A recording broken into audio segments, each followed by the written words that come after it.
মার্কিন প্রেসিডেন্টের বার্তায় সমস্ত প্রশংসা আল্লাহর উল্লেখ। এ বিষয় নিয়ে বিশ্ব রাজনীতিতে কম আলোচনা হচ্ছে না।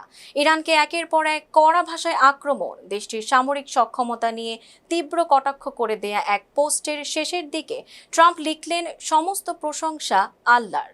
প্রশ্ন উঠছে, কেন হঠাৎ এমন মন্তব্য করলেন তিনি?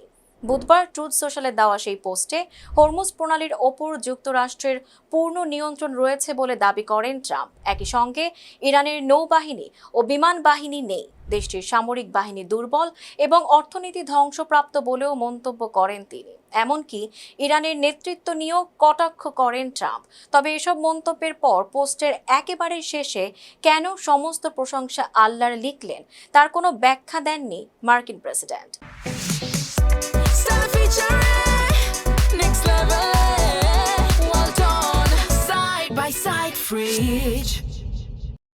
এর মধ্যেই হরমুজ প্রণালীতে বাস্তব পরিস্থিতি নিয়ে ভিন্ন চিত্র দেখা যাচ্ছে। রয়টার্সের তথ্য অনুযায়ী মঙ্গলবার মাত্র 8টি জাহাজ এই নৌপথ অতিক্রম করেছে, অথচ যুদ্ধের আগে প্রতিদিন গড়ে 130 থেকে 140টি জাহাজ চলাচল করত। ফলে ট্রাম্পের পূর্ণ নিয়ন্ত্রণ দাবির পাশাপাশি তার শেষ বাক্যটিও এখন আলোচনার কেন্দ্রে। Tanjiba Nowrin, face the people.